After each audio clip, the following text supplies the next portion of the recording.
and prevent them from getting lost as they roam miles and miles in different direction। तो एक प्रकार का computer program ही है, एक बढ़िया कंप्यूटर प्रोग्राम ही है उनके साथ। उनका जो पुश्तैनी गुण एक प्रकार का बढ़िया कंप्यूटर प्रोग्राम ही है, जो कि उन्हें भोजन के लिए मार्ग दिशा देता है, भोजन के लिए, मित्र करने के लिए, मित्राचारी बढ़ाने के लिए, अपने मित्र पक्षी साथी, अपने साथी बनाने के लिए उन्हें प्रेरित करता है, भोजन की व्यवस्था करने के लिए उन्हें मार्गदर्शन देता है, और खुद को उतने बड़े मीलों की दूरी तय करते समय खुद को गुम ना होने से बचाए रखने का भी काम करता है। ठीक है, क्या करता है? पहला, भोजन के लिए मदद करता है, वो इंस्टिंक्ट गाइड जो है, वो पुश्तैनी गुण उन्हें भोजन खोजने के लिए मदद करता है, फ्रेंड्स बनाने के लिए मदद करता है, और कहीं उतने बड़े सफ़र में खो न जाएं, गुम न हो जाएं, मार्ग भटक न जाएं, उससे भी बचाए रखता है। There are 2 seasons of bird travel to and from India every year. Millions of birds belonging to about 300 species fly thousands of miles to get to their nesting places and return their spring when the weather warms up.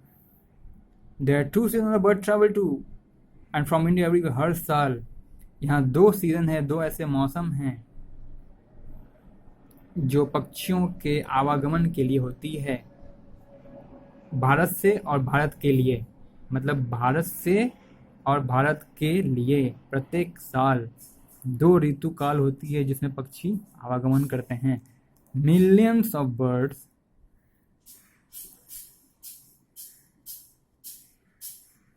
belonging to about 300 species fly thousands of miles to get to their nesting places.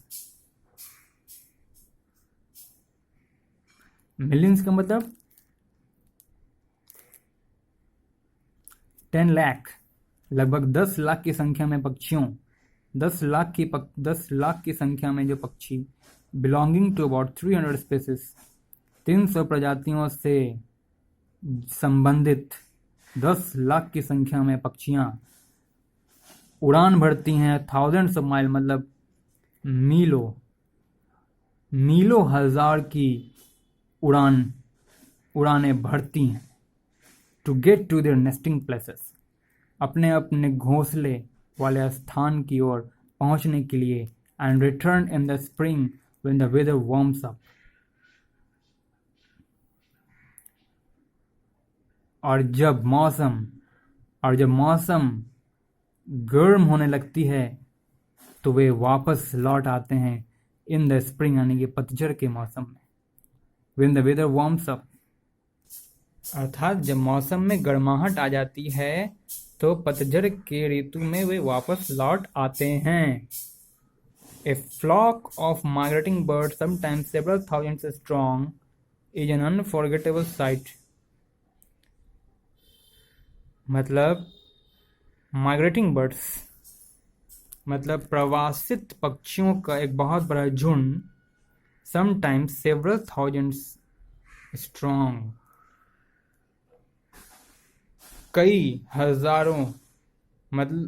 हजारों मीलों की उड़ान भरते हुए प्रवासित पक्षियों का एक बहुत बड़ा समूह को देखते ही यह एक कभी न भूलने वाला एक दृश्य की भांति प्रतीत होता है। आप इमेजिन करो कि प्रवासित करने वाली तकरीबन हजारों की संख्या में प्रवासित पक्षियां हैं आकाश में, जो कि मीलों की उड़ानें भर रही हैं, जिन्हें मीलों की दूरी तय करनी है। उन प्रवासित पक्षियों के एक समूह को आकाश में आप जब देखते हो तो आपको कैसा साइट मिलता है? It is an unforgettable site. आप कभी भूल ना सको एक ऐसा दृश्य आपको देखने को मिलता है। This is also the time when otherwise solitary birds are seen together. ये वो भी एक समय है। This is also the time, यह एक समय है जब सॉलिटरी बर्ड्स को एक साथ आप देख सकते हो, सॉलिटरी बर्ड्स को एक साथ आप देख सकें, यह वैसा भी एक समय है जब आप अकेले उड़ान भरने वाली पक्षियां, सॉलिटरी किसे कहते हैं, जो पक्षियां समूह में नहीं उड़ती हैं, वो अकेले उड़ान भरना पसंद करती हैं, उसे कहते हैं सॉलिटरी बर्ड्स।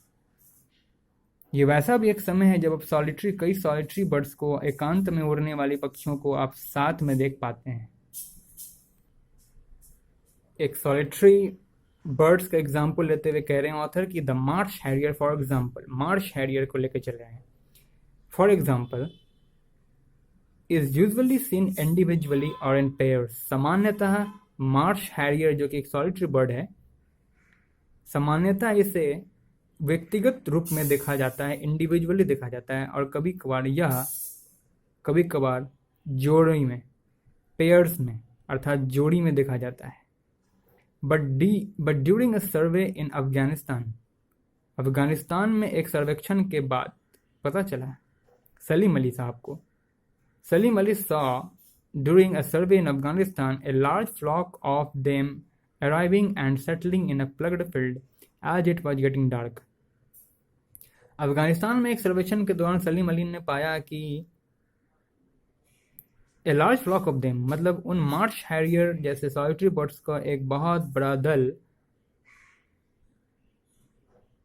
जोते जाने वाले, प्लग्ड का मतलब क्या होता है, जोतने योग्य मैदान, जोतने योग्य खेत का मैदान, जोतने योग्य, जोते मतलब प्लग्ड फील्ड में, मतलब जोती गई खेत के मैदान में अंधेरी मतलब डार्क होने के पश्चात वे लोग वहां पर अपना जगह बनाने लग जाते हैं। Arriving and settling in a plugged field as it was getting dark. जैसे जैसे रात्रि निकट आने लगती है, वैसे वैसे वे सभी मार्श हैरियर का एक बहुत बड़ा झुंड, मार्श हैरियर का एक बहुत बड़ा झुंड जोती गई खेत के मैदान में अपना ठिकाना ढूंढने लगते हैं। As it was getting dark, जैसे जैसे अंधकार नजदीक आता जाता है। Having all the, ऐसा उन्होंने पाया, कौन, डॉक्टर सलीम अली ने, कहा, अफगानिस्तान में एक सर्वेक्षण के दौरान। Having come all the way from India, they were obviously exhausted, but they were off again at daybreak. Bharat के लगभग संपूर्ण दिशाओं से हैविंग कम, जैसा कि वे भारत के कई दिशाओं से वे प्रस्थान कर चुके होते हैं, वे काफ़ी थक चुके होते हैं। भारत के कई कोने से जैसा कि वे पक्षियां प्रस्थान कर चुके होते हैं, जिसके कारण उन्हें काफ़ी थकावट महसूस होती होगी। They were obviously exhausted, but they were off again at daybreak. So, having come all the way from India, they were obviously exhausted. बिल्कुल वह थक चुके होंगे। They were obviously नहीं, वे थक जाते हैं। भारत के अन्य भागों से उड़ान भर के प्रवास करने के वजह से, भारत के विभिन्न भागों से, मतलब all the way from India, मतलब भारत के अलग अलग भागों से प्रवास करते हुए आने की वजह से वे जरूर थक जाते होंगे, जिसके कारण उन्हें थोड़ा आराम करना, रात्रि के वक्त आराम करना पड़ता था। लेकिन जैसे ही सुबह होती है वे फिर से रिफ्रेश हो जाते हैं। But they were off again and daybreak, कहने का मतलब एट द डे ब्रेक, जैसे ही सुबह होती है, अर्थात सुबह की पहली पहर में ही वे ताज़े और शक्ति से भर जाते हैं, बिल्कुल पूरी तरह से रिफ्रेश होते हैं। बाय द 1960s, आप समझ गए सलीम अली ने क्या दिखाया। अफगानिस्तान में जो सर्वेक्षण उन्होंने किया, ड्यूरिंग ए सर्वे इन अफगानिस्तान, सलीम अली ने क्या पाया, मार्श हैरियर सॉलिटरी बर्ड, जो कि मार्श हैरियर नाम के एक सॉलिटरी बर्ड है, उसके बारे में सलीम अली ने सर्वेक्षण अफगानिस्तान में सर्वेक्षण करने के दौरान क्या पाया कि अंधकार होते के साथ, मतलब जैसे जैसे रात्रि गिरती है, रात्रि के अंधकार जैसे जैसे गिरने लगते हैं, वैसे ही उनका एक बहुत बड़ा दल, उन पक्षियों का, मार्श हैरियर का एक बहुत बड़ा दल जोती हुई खेत के मैदान में अपना अपना निवास स्थल ढूंढने लग जाते हैं, खुद को सेटल करने के लिए।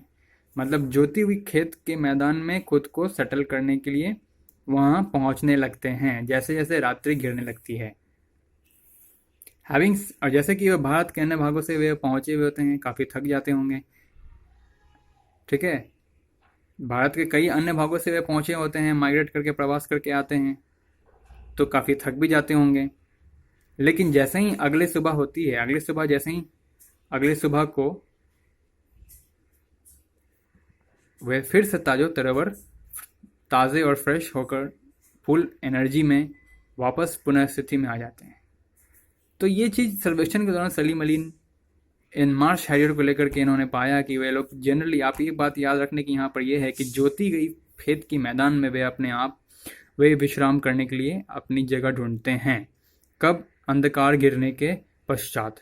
अंधकार गिरते ही अर्थात रात्रि होते ही, जैसे ही शाम का संध्या खत्म होता है और अंधकार प्रवेश करने लगता है, अंधकार से वातावरण भरने लग जाता है, वैसे ही वे मार्श हैरियर पक्षियाँ जोती गई खेत की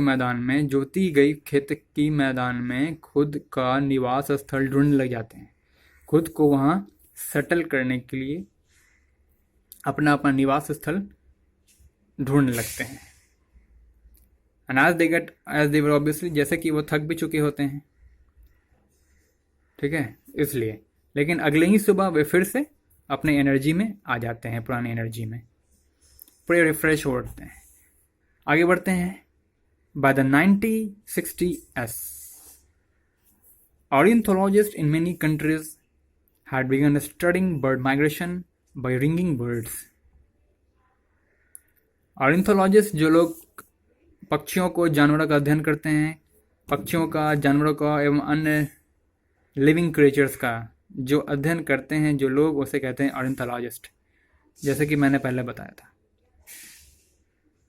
तो 1960 तक ornithologist in many country had begun studying bird migration by ringing bird. पक्षियों के प्रवास का अध्ययन